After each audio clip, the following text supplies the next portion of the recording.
Jangan beli handphone ini sebelum kalian tonton videoku kali ini.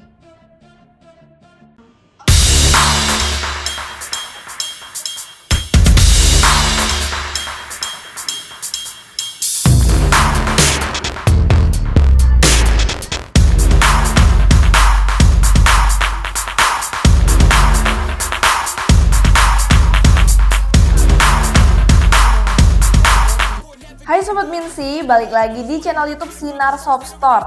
Kali ini aku mau bahas handphone 1 jutaan yang punya banyak kelebihan. Tapi tetap ya, pasti ada aja nih kekurangannya. Ini dia Redmi A5.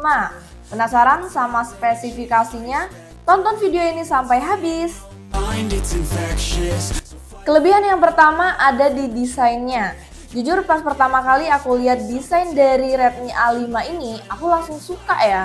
Karena selain desainnya yang simple dan terlihat elegan, di bagian kameranya ini juga ditambah frame yang berwarna gold, yang bikin tampilannya ini jadi lebih menarik dari tipe sebelumnya. Kemudian untuk bodi bagian belakangnya ini berbahan polikarbonat dengan finishing yang doff, jadi nggak gampang ninggalin sidik jari ya. Selain desainnya yang cantik, kelebihan kedua ada di layarnya. Redmi A5 ini punya layar yang cukup lebar, yakni di 6,68 inch. Jadi kalau buat nonton ataupun main game ini udah nyaman banget. Kemudian Redmi A5 ini juga udah punya refresh rate di 120 Hz. Di kelas handphone yang harganya 1 jutaan, ini sih udah worth it banget ya. Karena kalau di kompetitor, kebanyakan hanya di 90 Hz saja. Selain nyaman buat nonton, handphone ini juga tentunya sudah nyaman nih untuk scroll-scroll media sosial. Kelebihan selanjutnya ada di dapur pacunya.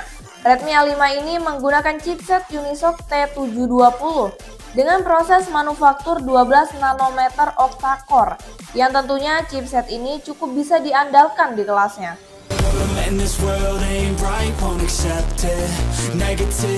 Kelebihan selanjutnya ada di kapasitas internal dan RAM-nya. Sekelas handphone harga 1 jutaan, Redmi A5 ini punya kapasitas internal yang cukup besar di 128 GB.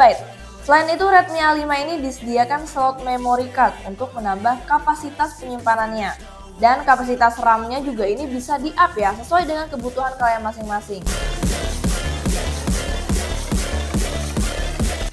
Kelebihan selanjutnya, Redmi A5 ini sudah menggunakan Android terbaru, yaitu Android 15. Cuma ini menggunakan Android Go Edition ya, jadi fitur-fiturnya ini nggak sebanyak yang ada di HyperOS.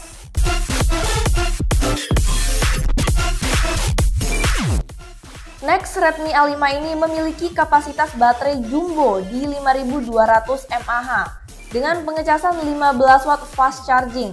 Kalau untuk pengecasannya sih menurut aku ini masih standar ya, nggak terlalu cepat. Tapi kalau untuk pemakaian sehari-hari baterainya cukup awet nih. Misalnya untuk 1 jam menonton YouTube, baterainya hanya berkurang 5%. Kemudian untuk scroll TikTok selama 1 jam, baterainya berkurang 8%. Untuk 1 jam bermain Mobile Legends, baterainya berkurang 8%. Dan untuk bermain PUBG Mobile selama 1 jam, baterainya berkurang 9%. Sekarang kita bahas kekurangan yang ada di Redmi A5 ini. Kekurangan pertamanya yaitu tidak adanya fitur infrared blaster. Sayang banget ya, padahal fitur kecil ini sangat berguna loh untuk remote TV, remote AC, ataupun remote kipas. Kekurangan berikutnya, handphone ini belum ada fitur NFC-nya. Jadi buat teman-teman yang suka top up e-tol ataupun e-money, tidak bisa ya pakai Redmi A5 ini. Kekurangan terakhir yaitu jenis speakernya yang masih mono speaker yang terletak di bagian atas handphonenya. Jadi menurut aku ini agak aneh ya suara yang dihasilkan, karena kan biasanya letak speaker mono itu ada di bagian bawah.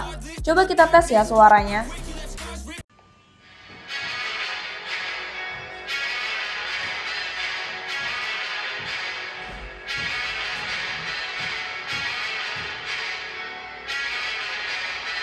Oke guys, itu dia tadi beberapa kelebihan dan juga kekurangan dari Redmi A5. Gimana nih menurut kalian? Apakah handphone 1 jutaan yang satu ini cukup worth it? Tulis pendapat kalian di kolom komentar ya. Jangan lupa like, komen, dan juga subscribe. See you on next video. Bye-bye.